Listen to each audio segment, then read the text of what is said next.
মিঠাপুর নামে ছোট্ট একটি গ্রাম ছিল।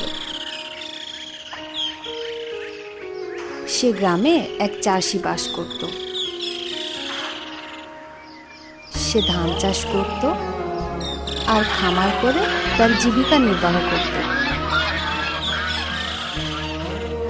তার বাড়ির সাথে হাঁসের ছোট্ট একটি খামার ছিল। পাশের একটি জঙ্গলের ঝোপে একটা শিয়াল থাকত। চাষির হাঁসগুলোর উপরে তার শিকারের নজর পড়ে। সে হাঁসগুলোকে চুরি করার সুযোগ খোঁজে। সে বলল, ওরে কত বড় বড় হাঁস! আমার খাবারের জন্য আর বেশি কষ্ট করতে হবে না। প্রতিদিন রাতে একটা করে হাঁসকে ক্ষুধা মেটাবো। আজ রাতে একটাকে ধরে খাবো। সেদিন রাতে শিয়ালটি রাতে সেই হাঁসের খামারের কাছে গেল।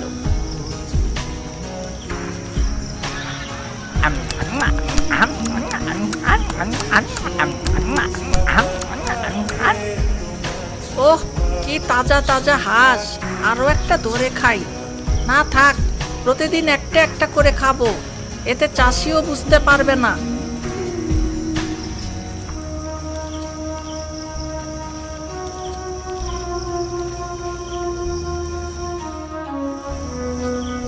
পরের দিন রাতে শিয়াল আবার গেল হাঁস খেতে।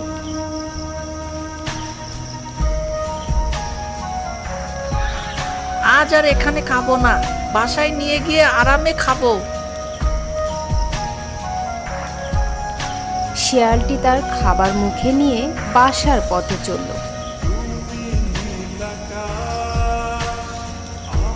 সে জঙ্গলের পাশ দিয়ে যাচ্ছিল। চলার পথে সে একটা বাঘের মুখোমুখি হলো। কি হে শিয়াল, আমাকে ফাঁকি দিয়ে শিকারের ভাগনা দিয়ে কই যাচ্ছিস? দে, আমিও খাই। দূর মিয়া, বাঘ আবার হাঁস খাই নাকি? যত সব আজগুবি কথা। আর এটা আমার শিকার, বুঝছো? আমি আর ভাগ দিতে পারবো না। যাও, তুমি ওই গ্রামের ভিতর থেকে হাঁস নিয়ে এসে খাও। না, লোকালয়ে যেতে আমার ভয় লাগে। একবার শিকার করতে যেয়ে মানুষের হাতে ধরা খেয়েছিলাম। তারপর সেই লাঠি পেটা খেয়ে কোন রকমে পালিয়েছিলাম। তুই দিবি কিনা বল? না না, আমি দিতে পারবো না। তবে রে, ঠিক আছে, যদি আজ পাই তাহলে তোকে আমি খাবো। দাঁড়া।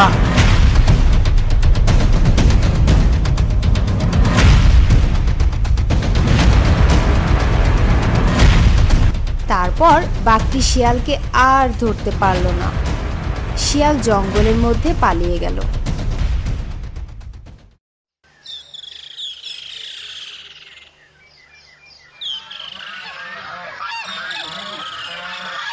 তার পরদিন সকালে চাষি তার হাঁসগুলো কম দেখে অবাক হলো।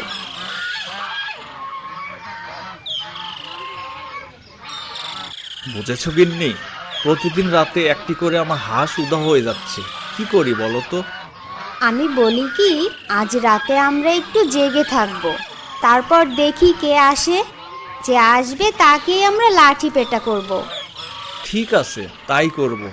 যে আসবে তাকে আমরা ধরবো, বুঝছো?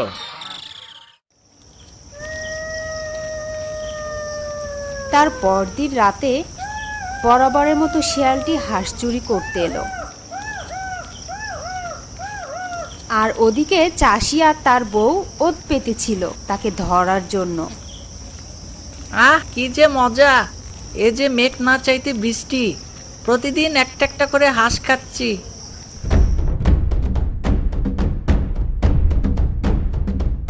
তবে রে বেটা শিয়াল, তুই ওরে বাবা আজ রে, তোকে আর ছাড়বো না বেটা। তুই ওরে আমার বাবা হাঁস রে, শিকার করে আমি খাস। গেলাম রে। তোকে ওরে বাবা আচ্ছা রে, করে ধোলাই দিব। আমি গেলাম রে। ওরে বাবা রে, আমি গেলাম রে, আমি গেলাম রে। তোকে আমরা প্রাণে মারলাম না। যা, এখন থেকে আর কখনো এদিকে আসবি না। এমনকি এই বাড়ির আশপাশও আসবি না।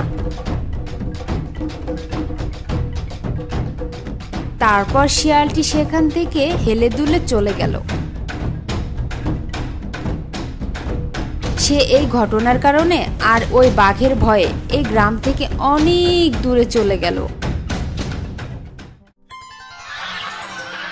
চাষি আর তার বউ সুখে শান্তিতে বসবাস করতে লাগলো। তাদের আর হাঁস হারানোর ভয় ছিল না।